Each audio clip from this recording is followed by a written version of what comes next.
അതില് നമ്മുടെ അണ്ണൻ പറയുന്ന ഡയലോഗ്, അതായത് അപ്പാവും താത്താവും വന്താറുകൾ പോണാറുകൾ, അത് മാത്രം മതിയായിരുന്നു അണ്ണന്റെ ഫാൻസിന് ഒരു വർഷം കാത്തിരിക്കുക. അപ്പോൾ ട്രെൻഡിങ് ആയിട്ടുള്ള പാട്ട് ഒറ്റയ്ക്കൊറ്റയ്ക്ക് എടുത്ത് നോക്കിയാലും എല്ലാ പാട്ടുകളും കളക്റ്റീവായിട്ട് നോക്കിയാലും പാട്ട് മത്സരത്തിൽ ജയിച്ചത് നമ്മുടെ ഋതിക് ഭായി അല്ല, രജനി അണ്ണൻ തന്നെ. പിന്നെ രണ്ടിലും ഉണ്ടല്ലോ വടക്കൊന്നും തെക്കൊന്നുള്ള താരങ്ങൾ.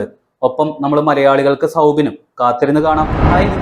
അപ്പോൾ മുന്നിലുള്ള പടങ്ങളിലേക്ക് സ്വാഗതം. ഈ ആഴ്ച, അതായത് ഓഗസ്റ്റ് 14, 15 തീയതികളിലായിട്ട് 2 വമ്പൻ പടങ്ങളും ഒരു കൊച്ചു സിനിമയുമാണ് ഇറങ്ങുന്നത്. അതിൽ ഏകദേശം ഒരു വർഷം മുമ്പ് തൊട്ടുള്ള സോഷ്യൽ മീഡിയ യുദ്ധങ്ങളിൽ ആരാണ് ജയിച്ചത്, ടിക്കറ്റുകൾ ഓപ്പൺ ആയി കഴിഞ്ഞപ്പോൾ ആര് ജയിച്ചു, ഇനി പടം ഓടിത്തുടങ്ങി കഴിയുമ്പോൾ ആരായിരിക്കും ജയിക്കുന്നത് എന്നൊക്കെ അറിയാനുള്ള ഒരു ആകാംക്ഷ നിങ്ങൾക്ക് എല്ലാവർക്കും ഉണ്ടായിരിക്കും അല്ലേ.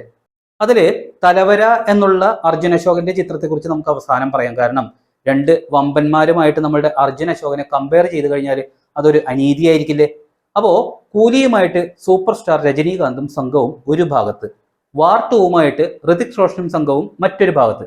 അപ്പോൾ ആദ്യം സോഷ്യൽ മീഡിയ കൈയടക്കിയത് നമ്മളുടെ രജനി അണ്ണൻ തന്നെയാണ് കേട്ടോ. ഏകദേശം ഒരു കൊല്ലം മുമ്പ് തന്നെ കൂലിയുടെ ടീസർ ഇറങ്ങിയിട്ടുണ്ടായിരുന്നു. അതായത് ഒരൊറ്റ മുറിക്കുള്ളിലെ രംഗങ്ങൾ കാണിച്ചിട്ട് രജനീകാന്തിനെ മാത്രം ഫോക്കസ് ചെയ്തിട്ടുള്ള വൈറലാവാൻ സാധ്യതയുള്ള ചില ഡയലോഗുകളൊക്കെ കാണിച്ചുകൊണ്ടുള്ള ഒരു ടീസർ നിങ്ങൾ കണ്ടോ എന്ന് എനിക്കറിയില്ല.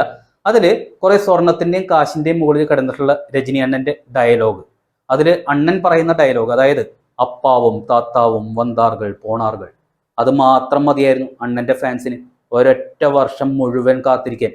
പിന്നെ നമ്മുടെ കമലഹാസൻ ലോകേഷിന്റെ വിക്രത്തിൽ പറയുന്നത് ആരംഭിക്കലാംഗ്ല എന്നാണെങ്കിൽ രജനീകാന്ത് പറയുന്നത് മുടിച്ചിടാമ എന്നാണ്. അവിടെ ലോകേഷിന്റെ ഒരു കയ്യൊപ്പ് കൂടി അവിടെ പതിഞ്ഞിട്ടുണ്ടായിരുന്നു. അതോടെ അതിന് കിട്ടിയത് 35 മില്യൺ വ്യൂസ്. പിന്നെ ഹിന്ദി, തെലുങ്ക് ഇതെല്ലാം ചേർത്ത് മൊത്തം 55 മില്യൺ വ്യൂസ്. ഇനി വാർ 2 ടീസർ ഇറങ്ങിയത് വെറും 2 മാസം മുമ്പാണ് കേട്ടോ. അതിനാണെങ്കിൽ ഹിന്ദിക്ക് കിട്ടിയ 41 മില്യൺ, തെലുങ്കിന് കിട്ടിയ 20 മില്യൺ, എല്ലാം ചേർത്ത് 61 മില്യൺ വ്യൂസ്. ചുരുക്കത്തിൽ വാർ 2വും കൂലിയും തമ്മിലുള്ള ടീസർ യുദ്ധത്തിൽ ജയിച്ചത് ഋതിക് റോഷൻ. പിന്നെ പാട്ടുകൾ തമ്മിലായിരുന്നു അടുത്ത മത്സരം എന്ന് പറയുന്നത്. അതിലാണെങ്കിൽ ഒരു മാസം മുൻപ് കൂലിയുടെ മോണിക്ക എന്നുള്ള പാട്ടിറങ്ങി. അതിൽ രജനീകാന്തിനെ കാണിച്ചിട്ടില്ല കേട്ടോ, പക്ഷെ നമ്മുടെ സൗബിനാണ് അതിൽ നിറഞ്ഞു നിൽക്കുന്നത്. അതിന് ഇതുവരെയായിട്ട് 68 മില്യൺ വ്യൂസ് ആണ് കിട്ടിയിരിക്കുന്നത്. ഒപ്പം ഒരു മാസം മുൻപിറങ്ങിയ ചികിട്ടു എന്നുള്ള ടൈറ്റിലോട് കൂടിയ പാട്ടിന് 24 മില്യൺ വ്യൂസ്. ഒപ്പം 2 ആഴ്ച മുമ്പ് പവർ ഹൗസ് എന്നുള്ള ടൈറ്റിലോട് കൂടി ഇറങ്ങിയ പാട്ടിന് 21 മില്യൺ വ്യൂസും. അങ്ങനെ ആകെ മൊത്തം ടോട്ടൽ 113 മില്യൺ വ്യൂസ്. ഇനി വാർ 2വിൻ്റെതായിട്ട് ആവൻ ജാവൻ എന്നുള്ള ഒരു പാട്ട് ഇറങ്ങിയിട്ടുണ്ടായിരുന്നു 12 ദിവസം മുമ്പ്.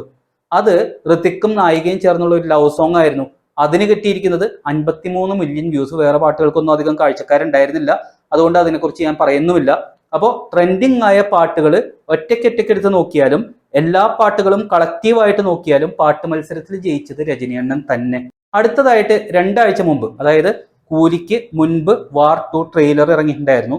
ഹിന്ദി, തെലുങ്ക് ഭാഷകളിലായിട്ട് കിട്ടിയ വ്യൂസ് എന്ന് പറയുന്നത് 39 + 24 63 മില്യൺ വ്യൂസ്. 9 ദിവസം മുമ്പ് കൂലി ട്രെയിലറും ഇറങ്ങി. അതിനാണെങ്കിൽ എല്ലാ ഭാഷകളും ചേർത്ത് 34 മില്യൺ വ്യൂസ്. അവിടെയും വാർ 2 തന്നെ ജയിച്ചു. പക്ഷേ കാര്യത്തോടെടുക്കുമ്പോൾ നമ്മുടെ അണ്ണന്റെ ഫാൻസ് ആക്റ്റീവ് ആവുമല്ലോ.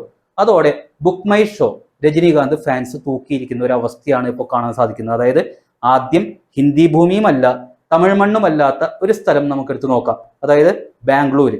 അവിടെ 14-ാം തീയതി റിലീസ് ഡേ കൂലി കളിക്കുന്നത് 97 മൾട്ടിപ്ലക്സുകളിലോ തിയേറ്ററുകളിലോ ആയിട്ട് 793 ഷോകളാണ്.